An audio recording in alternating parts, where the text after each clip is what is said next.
this edition of 4x4, I spoke with Fred Whitfield, President and Vice Chairman of the Charlotte Hornets. A talented sports executive whose career has spanned all roles, Fred has overseen the impressive growth of the team and the Spectrum Center since he joined the front office in 2006.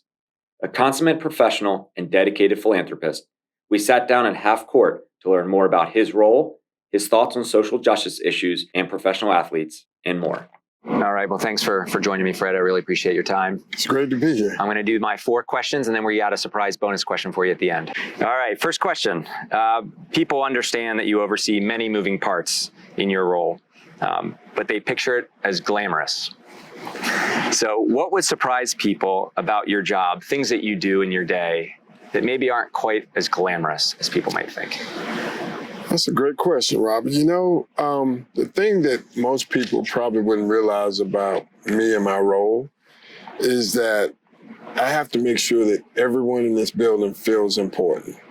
And that's not just the senior leaders, you know, the James Jordans, or Seth Bennett's, or Jacob Gallagher's. It's the team that we have at Levy. It's the team that we have at Janet King that helps keep our building clean.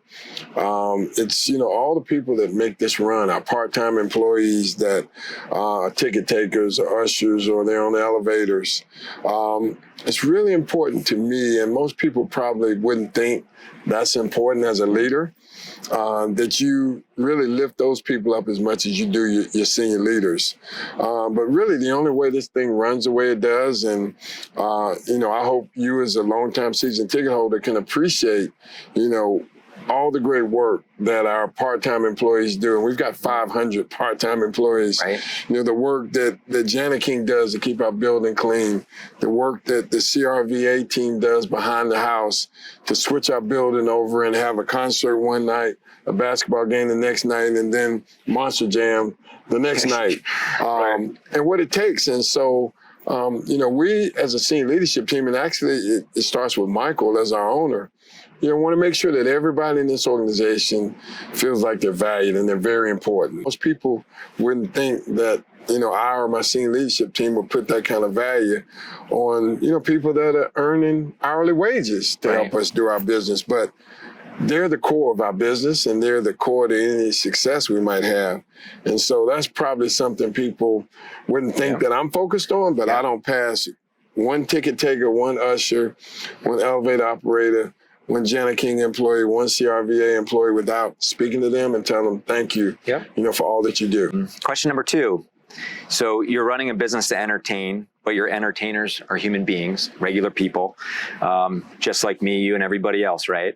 Some of them may have strong feelings one way or another about different, you know, things that are going on, whether they're social justice issues, different opinions about many different topics. How do you balance not alienating fans and risk losing that relationship while respecting the thoughts, feelings, and views of the players? Yeah, that's a great question, Robin. And I think it's not just us at the Hornets. I think it's our league. And it starts with us having what I think is the most phenomenal commissioner ever in Adam Silver. Yeah. You know, clearly he was trained by David Stern, the late David Stern, who I had so much respect for and had a great friendship with.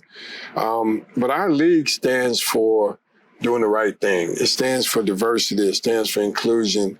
It stands for being able to, you know, speak up on matters that you think are important to you personally or important to your family. And our league has never tried to strangle or hold our players back from giving their viewpoints on things like social justice, like economic mobility, like injustices, like House Bill 2, the discriminatory, you know, bill that happened to be on our books here in North Carolina.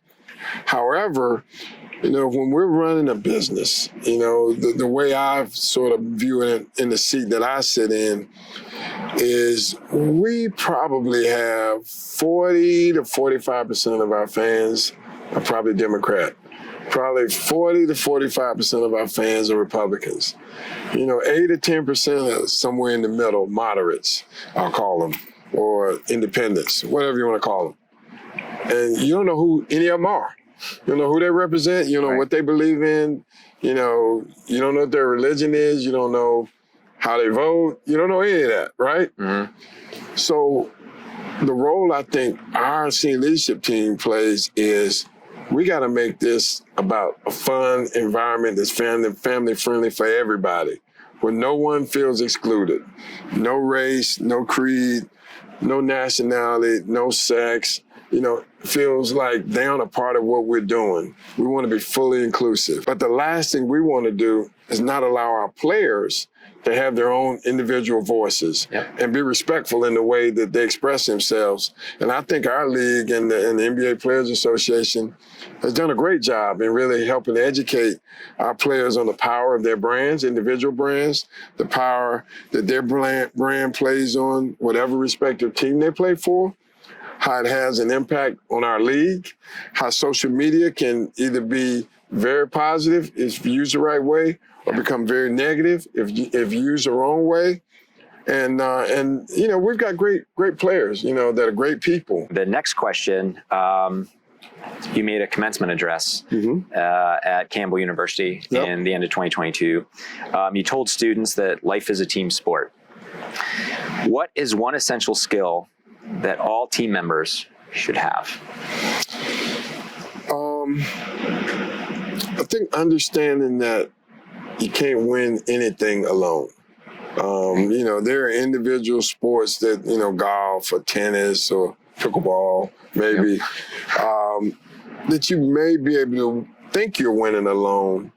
But if you really peel back the onion, you got a coach, you got a family that's supporting you, you got a trainer, you got a dietitian. There's nothing that I can think of that you can win alone. You can't win a basketball game, a football game. You can't win a successful friendship alone. It's a give and take. And I think, everybody has to look at life that way, that none of us got to where we are. None of us have had any level of success. None of us, regardless of how smart we might think we are or how talented we think we are on the basketball court, football field, as a business person, as an entrepreneur, unless you got a great team of people helping you get to where you got to, it doesn't work.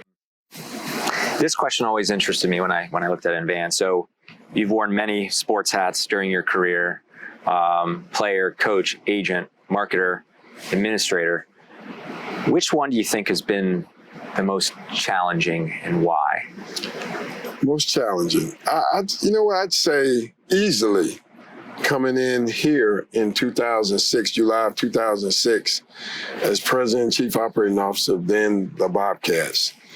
Why? I had no idea I'd be inheriting a television deal that I'd say Bob Johnson was probably 15 years ahead of his time in creating his own regional sports network, but inherited that and the financial strain that was put on our organization. Not having worked on the business side of an NBA team. I worked on the basketball side with the Wizards as director of player personnel, in-house legal counsel. Man, I could negotiate. I learned that with David Falk and Curtis Polk. So I was negotiating the player contracts. I'm a numbers guy. I can manage the salary cap. All that with the Wizards. We're coming here and learning, how to sell tickets, how to sell sponsorships, how to get involved in the community, how to make everybody that's a part of this team, as I mentioned before, feel special when they come in, regardless of what job they may have. I didn't have any experience at all in that. Outside of Hugo, and let's just say outside of the Carolinas, who's your favorite sports mascot? Wow. Outside the Carolinas, my favorite sports mascot. Yeah, that's not easy. No. Because I'm a Carolina guy. And that's why I went outside, because I didn't want you to have one and not the other. I've been a season ticket holder at the Carolina Panthers from day one. Yep. I love going to Knights game when I can fit it in because they do a great job there. Let me think. It's got to be somebody in NASCAR. It's got to be a mascot somewhere. A mascot in NASCAR? And it's got to be. I love NASCAR, so I don't have a favorite. You don't? That's okay. Well, hold on. Let me think. Maybe collegiately, outside North Carolina. I'll tell you what.